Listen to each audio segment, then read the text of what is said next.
If you or someone you know is thinking about buying an EV, I could surmise that you probably want to do the right thing, whatever that is.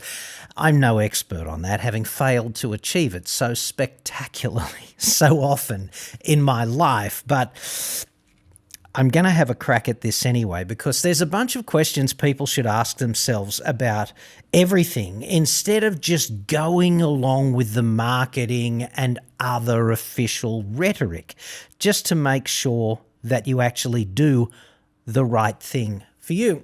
One of the things that's missing in modern life, two of the things actually, is the ability to think rationally and critically, that's one, and technical training like STEM is falling off a cliff. Hardly anyone these days, seemingly, at least to me, has the basics of science, technology, engineering, and mathematics in their head so that they can understand what's really going on behind the veil. You know, like in The Matrix, when Neo starts seeing the green kanji kind of characters.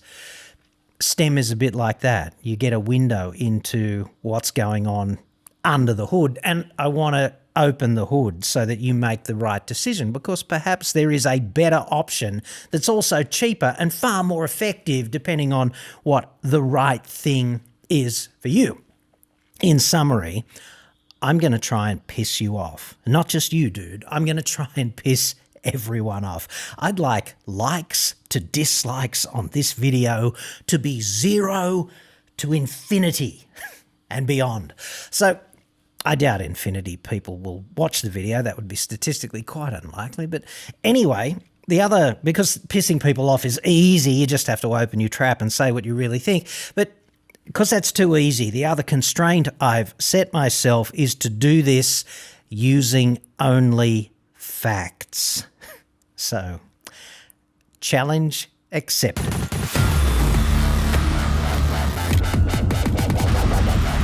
In addition to those problematic facts I just discussed, the other thing I think we'll utilise, the other resource at our disposal, is crackpots. I'm going to use 2 A-grade crackpots to shine the light and guide the way down the path so that we can establish a framework and then paint by numbers to answer this particular question about EVs. I do, as much as I like people with PhDs and what have you and endless industry experience in the comments saying, thanks for doing that video, dude, from the bottom of their heart, and that is moderately uplifting. But the thing I really like is outrage from crackpots. It is the best. It's those people who never studied, didn't pay attention at school, and yet think that they are entitled to have their opinion validated merely because they have it, plus a keyboard and an internet connection. So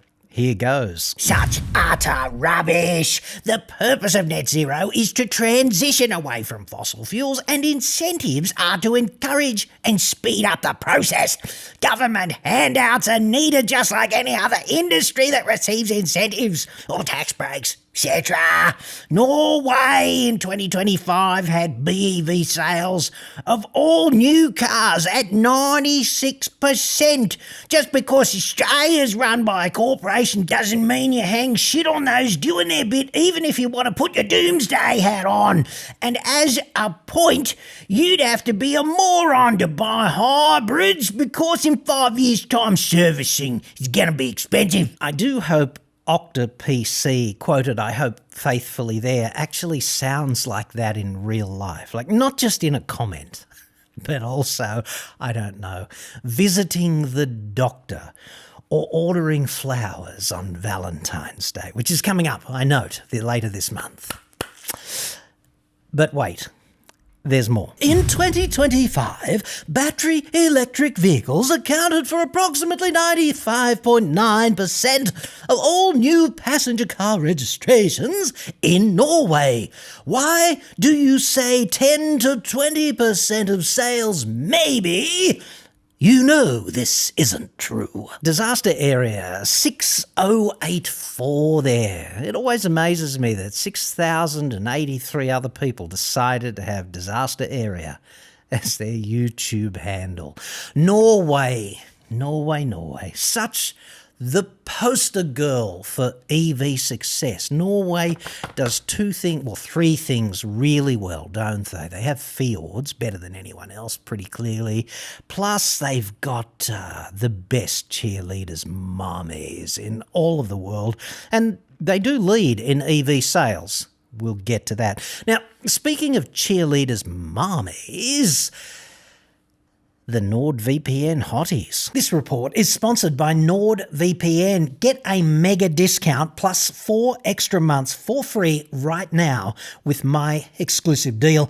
Go to nordvpn.com/AEJC now. Online security threats are everywhere, but you don't have to be the next victim. That's where NordVPN comes in, locking everything down securely in the background. Go to nordvpn.com/AEJC now. Every 2-year plan receives that huge discount plus 4 extra months of Nord for free. nordvpn.com/AEJC. Using NordVPN is easy. Just subscribe, download the app and connect. One click later, your IP address is shielded and your traffic is encrypted across as many as 6 of your devices. Nord is the fastest VPN on the planet. It costs only about as much as a single cup of coffee every month to keep your data, your identity, and your devices secure. Masking your location means you'll be able to access content and resources that might be blocked where you live. Plus, you can continue to watch your favourite content when you travel. Boost your online security at nordvpn.com/AEJC. Get that mega discount and enjoy those 4 extra months for free. It's all totally risk-free with Nord's rock-solid 30-day money-back guarantee. It's easy to stay safe online. Go to nordvpn.com/AEJC now. I think before we kick off and jump down the EV is it the right thing rabbit hole, we should clear up one important point because I'm always accused of climate denialism, climate change denialism.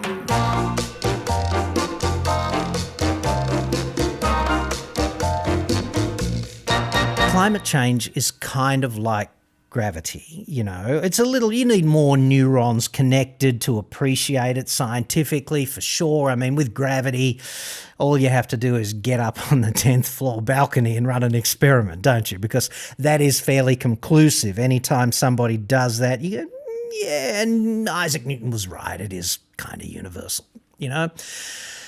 You can't be a gravity denier, therefore, can you? Not with any credibility. And climate change is in the same bucket to me. It's real, right? It's absolutely scientifically real. There's no doubt about that. I made a list. I'm going to refer to my notes because I'm old and borderline senile. There's compelling scientific evidence for climate change if you'd care to pay attention to it. These include direct measurement of the temperature, because we do that, you know, atmospheric energy imbalance, like how much energy comes in from the sun and how much energy gets reflected back. And there's a disparity currently of between 0.7 and 1 watt per square metre. And obviously, if energy in and energy out are unequal and energy in is greater, then the temperature heats up. We did that one day at university studying, you know, fluid mechanics and thermodynamics and things of that nature. So that's a foregone conclusion and that's what's happening. We also do these direct, redundant and mutually consistent measurements of this and that, ocean temperatures and things of that nature. And all of this stuff is direct, hard science. It's not somebody's model. The models that people dispute, and I get why people dispute them, they attempt to predict the future, right? And the future is by definition unpredictable.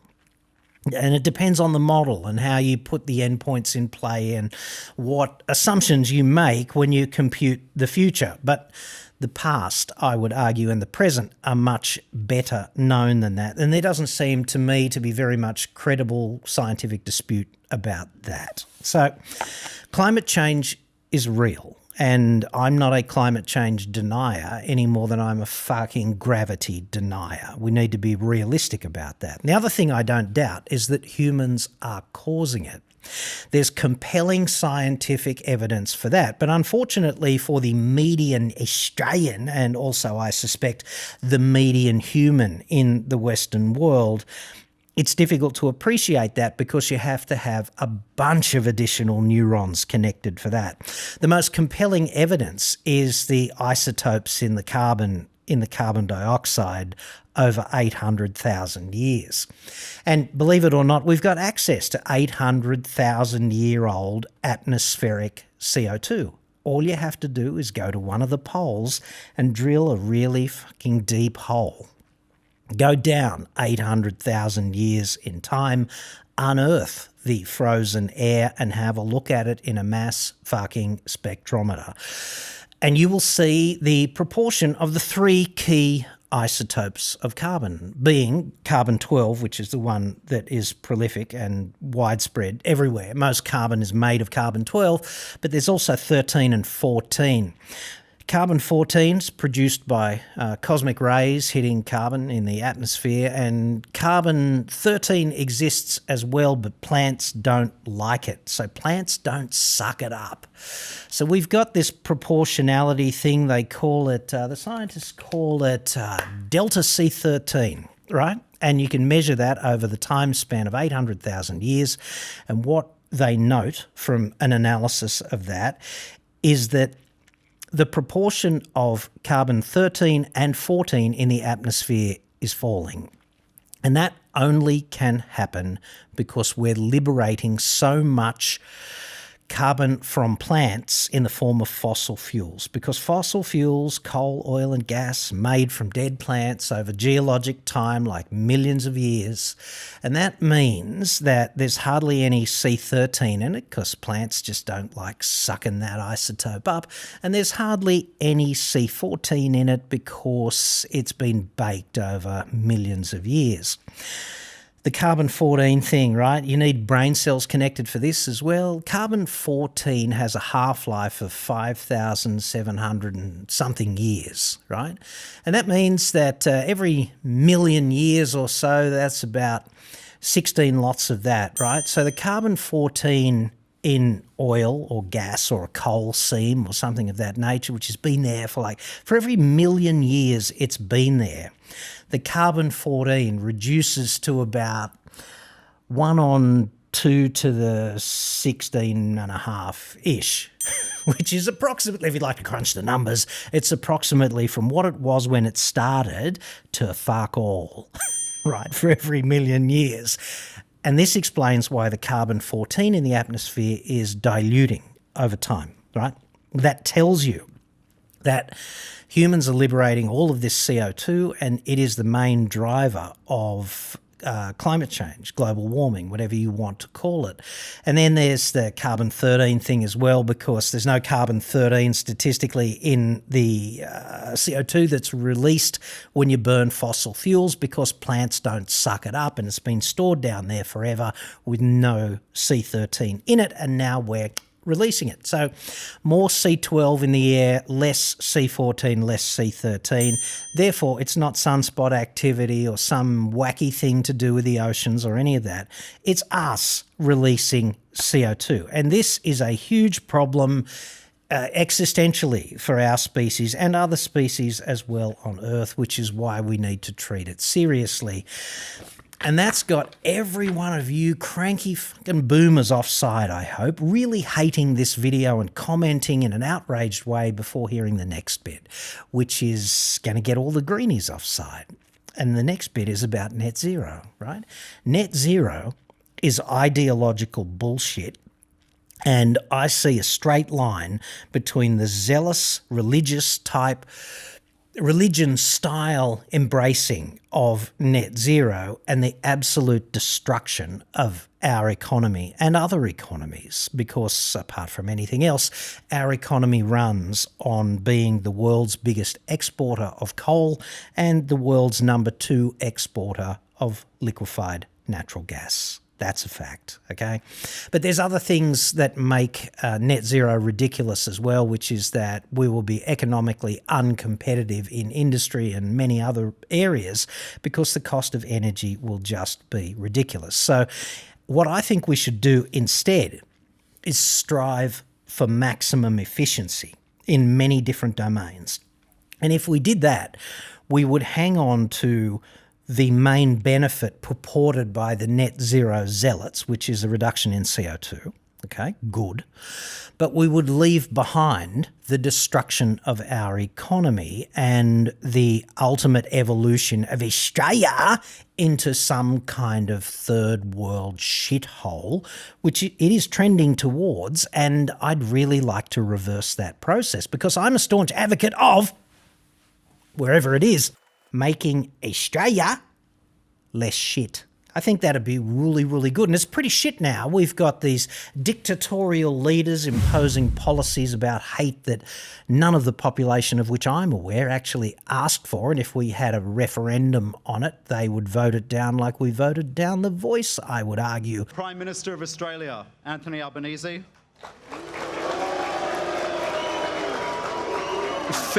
We've got dipshits concentrating on shit that doesn't matter instead of making Australia less shit and ensuring economic prosperity for the future. And the way to do that, obviously, is with maximum efficiency of all of the processes, transport, industry, electricity, blah, blah, blah, but not if it's going to mean the destruction of our economy. Hold that thought.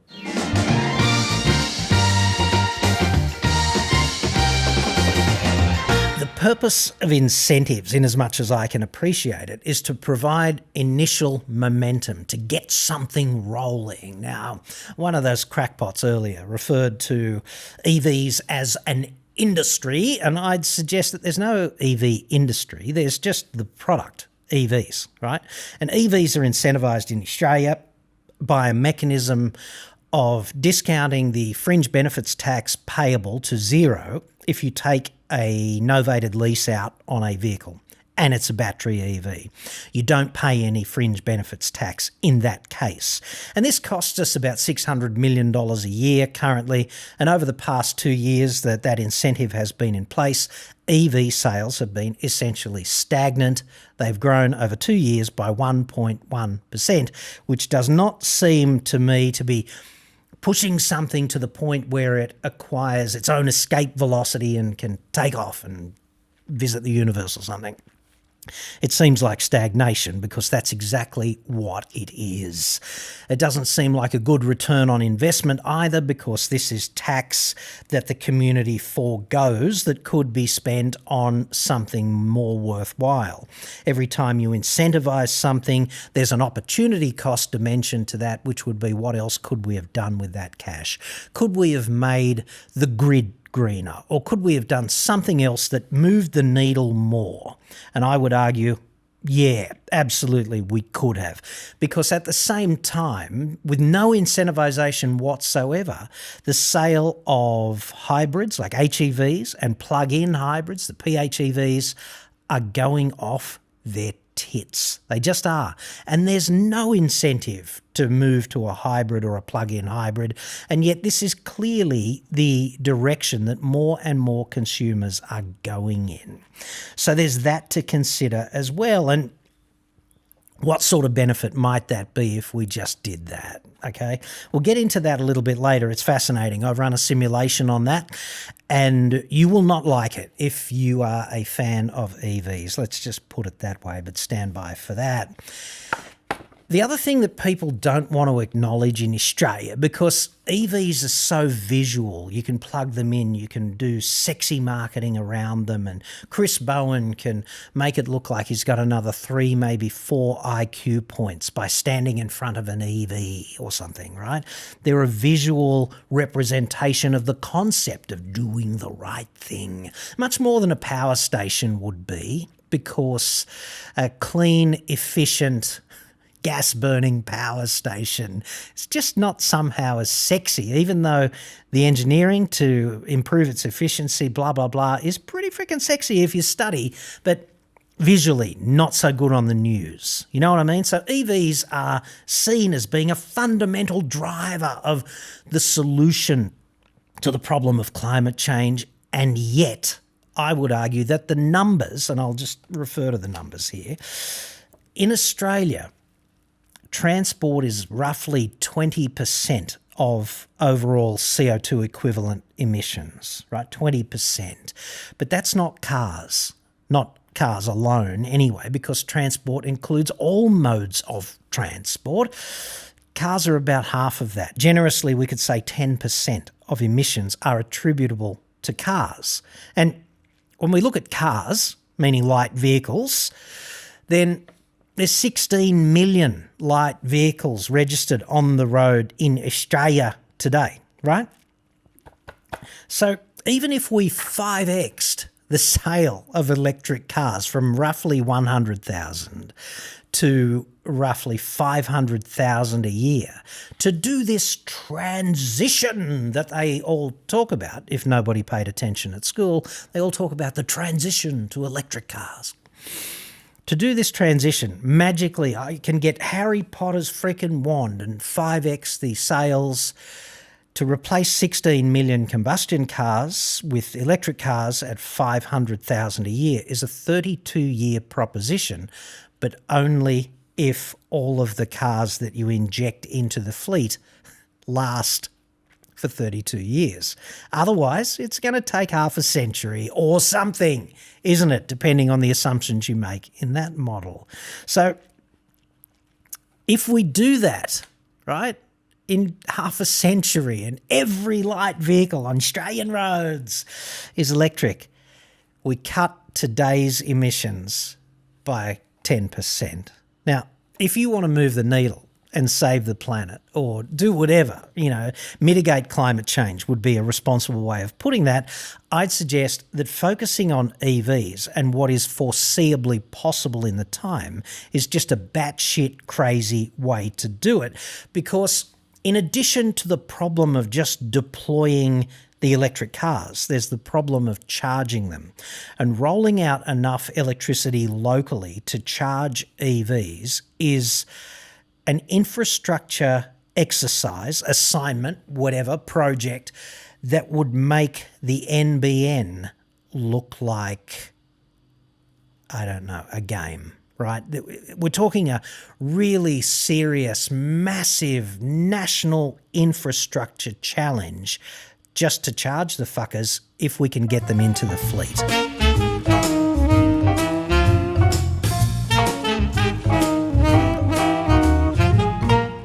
I have fair income lost count of the number of times some punter who never paid attention at school has attempted to deploy Norway as some kind of repudiation of the claims that I've made about EVs and net zero and climate change and what we should be doing, because I would argue that when you look at the facts, the totality of circumstances orbiting Norway, it's not some freaking poster girl for best practice globally. It's just not. And to be fair, neither are we. As I said, number one, we are the world's number one exporter of coal and world's number two exporter of liquefied natural gas behind Qatar. Now, that means, because it's in the name, right? There's a hint in the name, global warming. It's a global problem. Us embracing net zero and yet being number one and number two in the export of two of the world's key hydrocarbons, that's kind of like a world's leading human trafficker starting a charity to feed starving children or something, isn't it? Okay. So glass houses and stones and all of that, we can't do that, but neither can Norway, right? I had a look at Norway and I got the most current data I can on Norway to give you to you now. Now, Norway does have about 96% of all of its new vehicle sales as EVs. So yay, Norway, EVs. Oh yeah. If you're an EV evangelist, then that's all you need to know, isn't it? But if you really want to grasp the facts, I'd suggest this stuff is also important. Now, how do they achieve that? They achieve that with government incentives. And I made a list of those. There's no VAT like our GST on EVs. And they have a VAT that's 25% as opposed to our 10. So that's a massive saving up front. There's no pollution tax, like ICE vehicles are charged for carbon dioxide and oxide of nitrogen emissions over there, and there's no pollution tax on EVs, so even cheaper. There's a reduced company car tax as well. There's lower preferential usage taxes. There's reduced toll and ferry charges in Norway. There's free or discounted parking, bus lane access, etc. So in practice, what this means in Norway, if you're a punter who wants a new car, okay, that means a Model Y is cheaper than something like a RAV4 or a Tiguan in practice, all right? They are scaling back the incentives somewhat in Norway, having achieved, tantamount to 100%. They're scaling that back somewhat, but there's still a massive set of financial incentives in play to buy an EV. And Norway can sound as freaking virtuous as you like on all of this, like the EV champion of the world. But the unpalatable truth about Norway is that it is a top 10 global oil exporter, producing 2 million barrels of oil a day. And it's also a top 4 gas exporter globally. And when you think about what that means, right, that means that hydrocarbons are 25% of Norway's gross domestic product, and they're 30% of the Norwegian government's revenue. And just like us, I would argue that it's global warming that we are in a battle against, or at least some of us are in a battle against, and we're using whatever military hardware you like, net zero for some people, or efficiency for some people who paid attention at school kind of thing. So you got to say to yourself, that's how they fund the incentives for EVs. They take hydrocarbon cash and they launder it. They launder it, for fuck's sake. It's kind of like the Sinaloa cartel opening some string of subsidised rehab clinics for people with a drug problem. Like, Jesus Christ. Or the Banditos, the bikie gang, the Banditos, starting up a gun buyback scheme. I mean, it's as credible as that.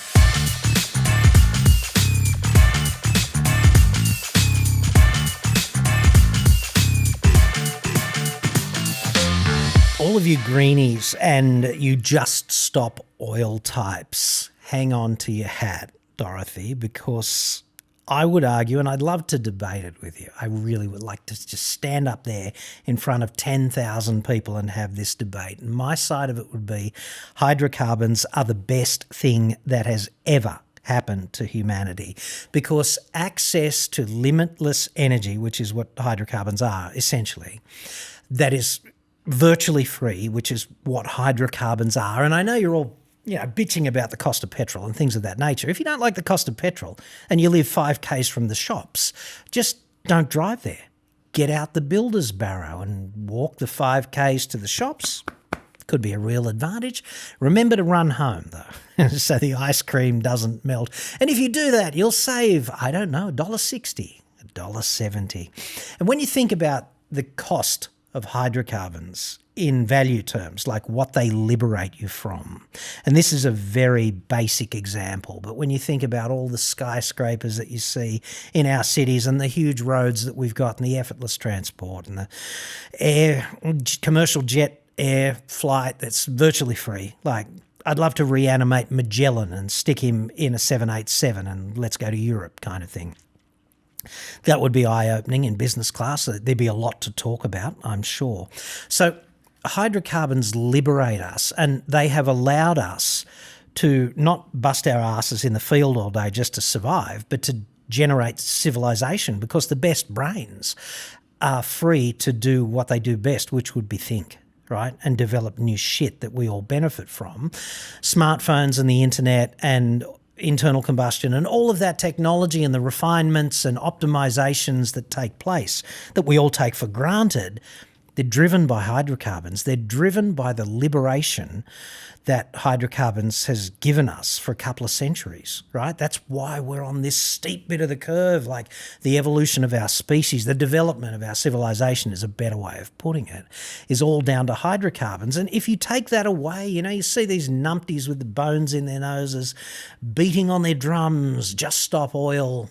If you just stop oil, you just stop civilization, because you can't make steel at scale without hydrocarbons. You can't make concrete at the scale civilization needs without hydrocarbons. You don't get advanced medical care. You don't get pharmaceuticals. You don't get paint. You don't get plastics. It'd be shorter to make a list of the things that you retain. You take hydrocarbons out of your life, wherever you are now, in a car, in an office, at home, in the lounge room, just remove all the hydrocarbons. Dude, you're sitting around an open fire, virtually nude outdoors. Like, that's life with hydrocarbons versus life without. And I don't want to sit around an open fire outdoors nude with you.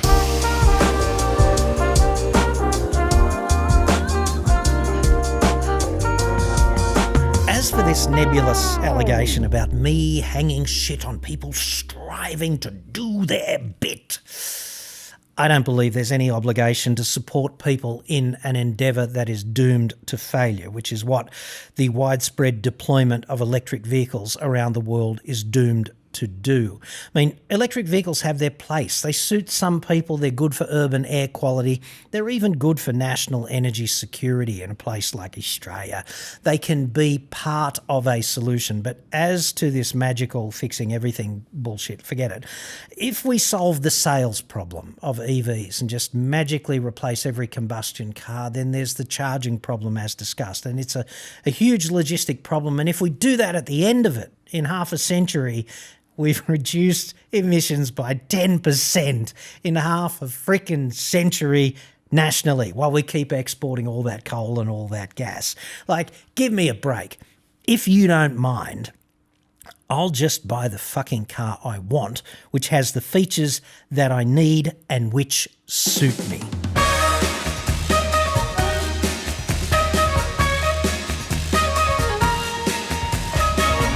The final allegation, which I find the most entertaining and which will also be the most offensive to you EV evangelists, is this notion of morons and their hybrids. Only morons buy hybrids, or whatever it was that OctaPC alleged, okay?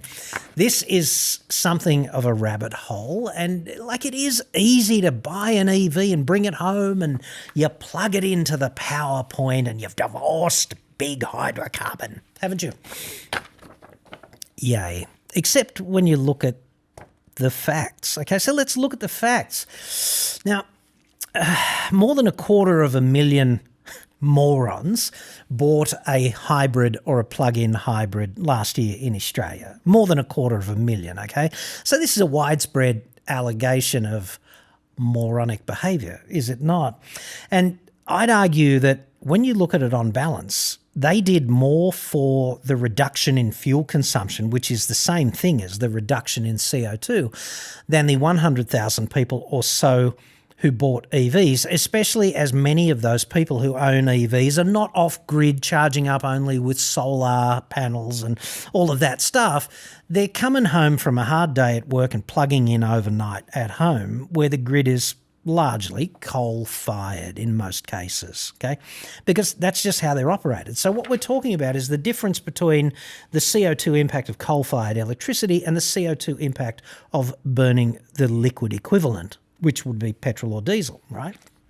So let's say you are Muzz or Trev in Australia and you decide, because, I don't know, Gaia or something teleports down from geosynchronous orbit and probes you quite enthusiastically one night, and you decide to sell your treasured last of the HSV senators and buy something green, okay?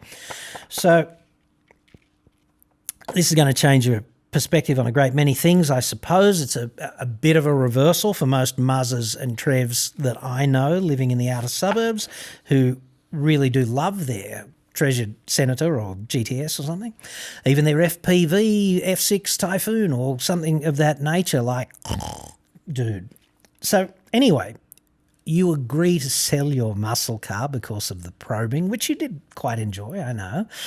And Gaia hands you a $75,000 check, right? And then you can go off and do the green thing with it. So I've put a couple of options down on paper for you if you are Muzz or Trev recovering from that probe but embracing the 75 big ones.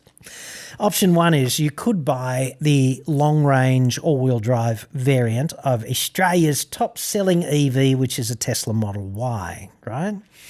From the Stockton rush of car makers, Electric Jesus himself.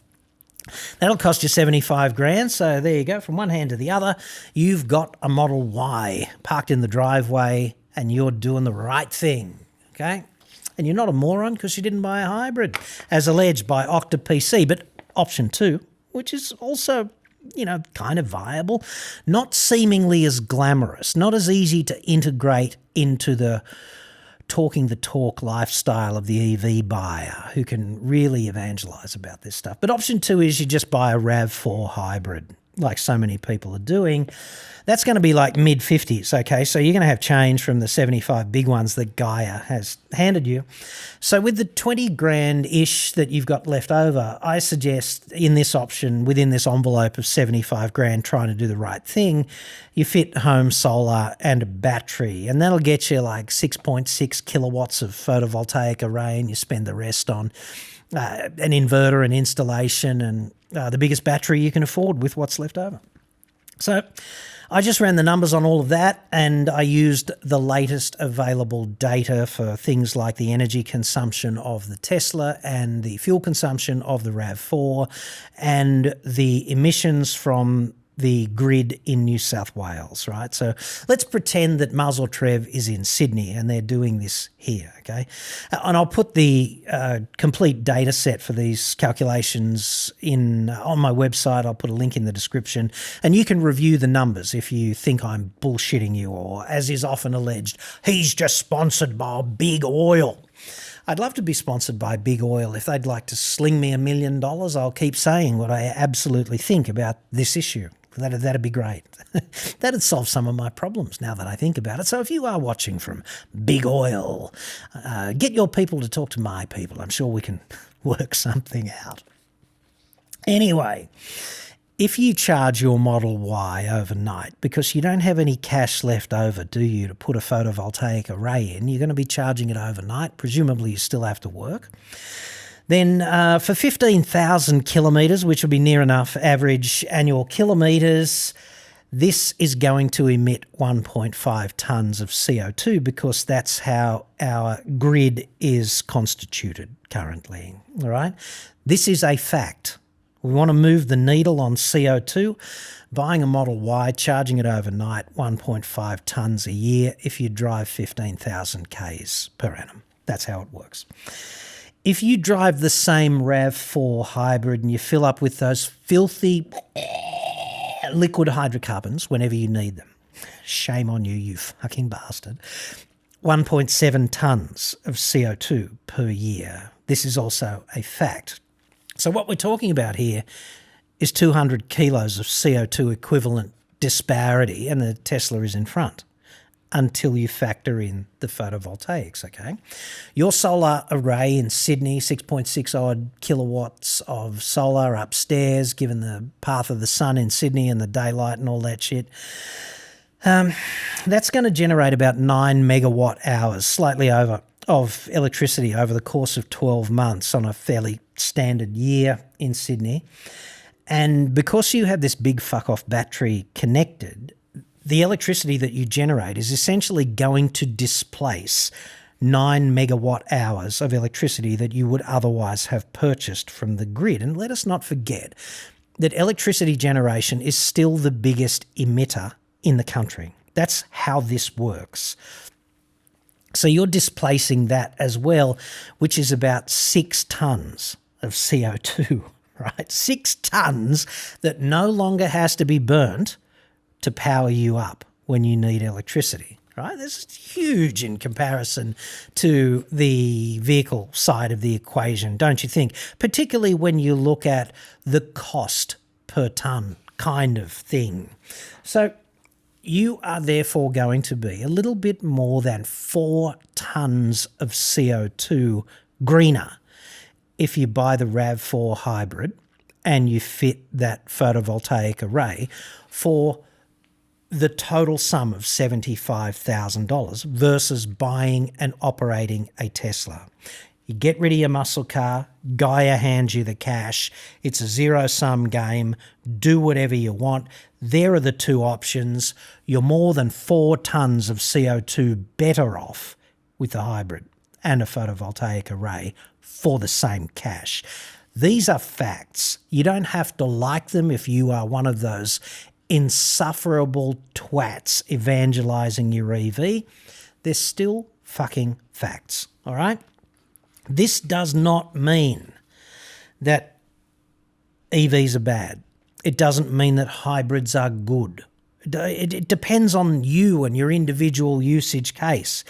It doesn't mean don't buy a Tesla, do buy a RAV. It doesn't mean any of that. It's a real-world example of exactly the consequences of the different decisions that you make if you are cognizant of the totality of the effects, right?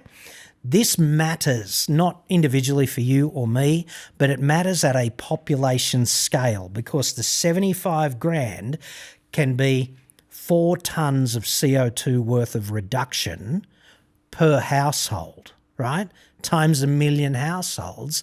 And then all of a sudden, we're talking about 4 million tonnes of CO2 per annum, which is a really easy way to move the needle now, not in half a century, right? It's just how it is. In other words, if you want to reduce it to an equation, hybrid plus solar equals 3 times the benefit of buying a roughly equivalent EV. And let us not forget that on fundamentals, a Model Y and a RAV4 hybrid do roughly the same shit, right? I'll put all the calculations on the website and you can review them and argue the toss. There'll be a link in the description. I don't give a shit if you argue the toss. It's just one iteration, but you can't disagree with the magnitude of the difference that the hybrid and the solar choice make. You can't disagree with that. You can feel so fucking green if you buy an EV, but you'd be a lot more green if you buy the hybrid and install rooftop solar with the change, right? This is just a fact. And our energy ministers and our other policymakers would do well, I would argue, to actually consider these facts. And the other thing that I'd further suggest is that moving the needle now is kind of important. Everyone seems to agree on that except those crackpot climate change denying types, right? Moving the needle now is so important. And I'd argue that the people who are most amenable to and most likely to benefit from these so-called new energy vehicles are the people who live closer and closer and closer to our CBDs in the various capital cities. The closer you live to the CBD, the more suitable a new energy vehicle seems, doesn't it? On logistic grounds alone, yeah? So many of these people live in apartments and the apartments don't have solar upstairs, and the apartments also don't have enough power delivery in the street. Like if you want every one of those 100 parking spaces in your apartment block to have an EV charger, then you're going to need a shit ton of additional electricity delivered to the building and distributed through the building. There's going to be significant infrastructure development needed in the street, and there's going to be significant capital works needed inside the building. And that's not free. None of it's free. And as for in the street, your apartment block doesn't exist in isolation. If the 10 apartment blocks up the hill and the 10 down the hill between the two intersections also want to do that, then that is a major capital works project, not just in the street, but at the substation and to supply the electricity from the substation to the street, right? That's a big deal because we didn't think about that when those apartment blocks were built or when that substation was built. We just didn't, right? They're not upgradable in a heartbeat, kind of like that. However, these people can derive almost the same benefit as operating an EV just by buying a hybrid, and they can deploy that now. And we don't need to engage in all of the capital works and infrastructure development to run a shit ton of hybrids now and move the needle now.